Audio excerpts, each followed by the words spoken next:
Gente, ontem eu acabei assistindo a cobertura da imprensa amiga, dos jornalistas militantes, dos porta-vozes do Supremo, daquela emissora que você sabe qual é, que recebe milhões e milhões de verbas publicitárias do governo e mais de isenção fiscal. E eu fiquei indignado com o que eu estava ouvindo. Eles estavam falando justamente desse depoimento, do depoimento do tenente-coronel Mauro Cid, ex-ajudante de ordens de Bolsonaro, que tinha dado agora esse depoimento para o ministro Alexandre de Moraes, depois da deflagração na terça-feira da Operação Contra-Golpe. E por que o Mauro Cid foi prestar um novo depoimento? Justamente porque os investigadores da Polícia Federal desconfiavam que o Mauro Cid não tinha falado tudo o que ele tinha que falar na delação premiada, porque acreditavam que ele estava escondendo, encobrindo fatos, informações e provas com o objetivo de proteger Bolsonaro e de proteger o Braga Neto. E aí, por conta disso, os jornalistas diziam que o Mauro Cid corria o risco de perder os benefícios da delação e voltar para a cadeia. E aí, o que é que esses jornalistas militantes estavam falando que me deixou totalmente ultrajado?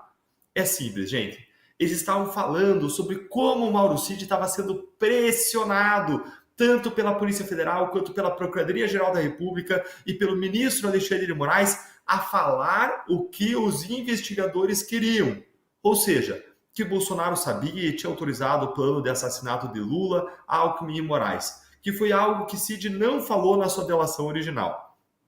E, inclusive, os jornalistas militantes estavam falando que a Polícia Federal não só tinha pedido a rescisão do acordo de Cid, como que a PGR também tinha feito o pedido de prisão do Mauro Cid um pouco antes da oitiva dele.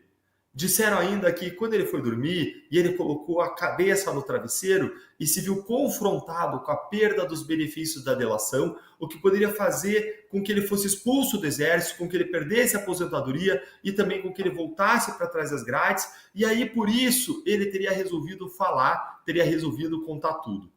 Falaram até que ele estava mal, estava abatido, que ele dizia nos bastidores que ele não ia falar, que os advogados estavam aconselhando ele, pelo contrário, a falar tudo. E aí eu fiquei assistindo a tudo aquilo absolutamente pasmo. Por quê? Porque esses mesmos jornalistas, na época da Lava Jato, teriam feito um absoluto escândalo, se a Lava Jato tivesse feito com o Cid o que o Moraes, a PF e a PGR estão fazendo com ele. E eu fiquei totalmente incrédulo vendo aquilo, porque na Lava Jato, o risco da prisão e de medidas coercitivas contra os investigados foram chamados inúmeras vezes por jornalistas de pressão indevida, pressões para falar o que a gente queria ouvir, chamavam de tortura, diziam que era errado, que a Lava Jato estava fazendo aquilo para forçar pessoas a delatarem e confessarem. E aí agora, quando é envolvendo aí o Mauro Cid e o Bolsonaro, aí eles estavam falando disso com sorrisos nos rostos, com uma empolgação, com entusiasmo, com uma emoção muito mal disfarçada, glorificando tudo aquilo, pintando de cor-de-rosa, que quando era na Lava Jato, e muito em um tom muito menor do que o que aconteceu agora, aí lá na Lava Jato eles condenavam. Gente, é muito absurdo. Eu fiquei revoltado com aquilo, com a hipocrisia, com o duplo padrão. Ou seja, o problema então nunca foram os métodos da Lava Jato. O problema sempre foram os alvos. Eles não toleram que nada disso seja feito com políticos de esquerda, como Lula, José Dirceu, com empresários ricos e corruptos amigos, mas se for com Bolsonaro, a direita, aí veja bem, aí é pela democracia, aí pode. Mas, Eltan, explica aí, quando que você pode ou não colocar uma pressão sobre o delator para ele falar a verdade? Quando que isso é legítimo e quando isso é ilegítimo? Gente, a régua é clara, a régua é a lei. Se existem fundamentos para as medidas que você vai aplicar, se você tem fundamento para prender alguém, não é uma pressão ilegítima você prender alguém, porque a prisão está prevista na lei. Você vai lá e aplica o que está previsto na lei, aí não tem nada de ilegítimo. E a Lava Jato jamais manteve alguém preso para além de 35 dias sem denúncia, porque isso seria ilegal. Mas ainda na Lava Jato, 3 tribunais acima revisavam a legalidade das prisões. Além disso, os depoimentos dos delatores eram gravados. Isso mesmo antes da lei determinar que fossem gravados e se tornavam públicos. Isso mostrava que a gente não colocava a palavra na boca de nenhum delator, que não tinha uma pressão indevida nos depoimentos para colocar uma versão específica na boca deles.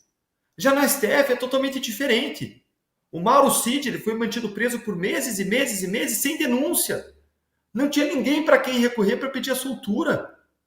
Mais ainda, quando a gente vê agora esses depoimentos, eles são feitos em sigilo, nos bastidores, de modo confidencial. Isso não é trazido a público para garantir a transparência e mostrar que não teve um tipo de pressão indevida. Mais ainda, isso se torna pior ainda todo o cenário quando em áudios espontâneos, em mensagens gravadas ao telefone, Mauro Cid disse que ele foi forçado a concordar com teses dos investigadores que não queriam saber a verdade, mas queriam que ele confirmasse as suas teorias. Isso está lá, veio a público há poucos meses. Está escancarado.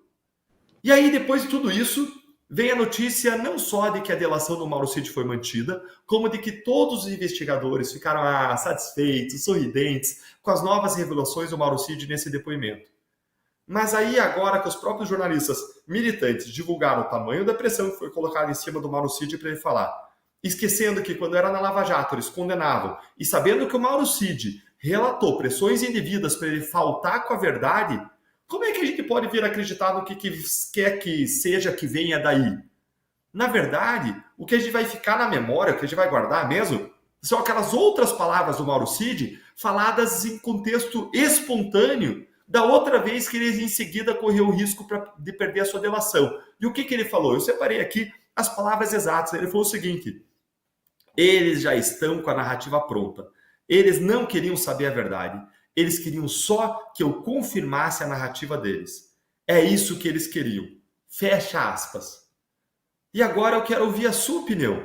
O que você acha dessa pressão sobre o Mauro Cid para ele falar? E o que você acha que vem daí? É confiável ou não o que ele tem a falar quando, de forma espontânea, ele disse que estava sendo pressionado para falar o que eu não devia? Conta aí para mim nos comentários.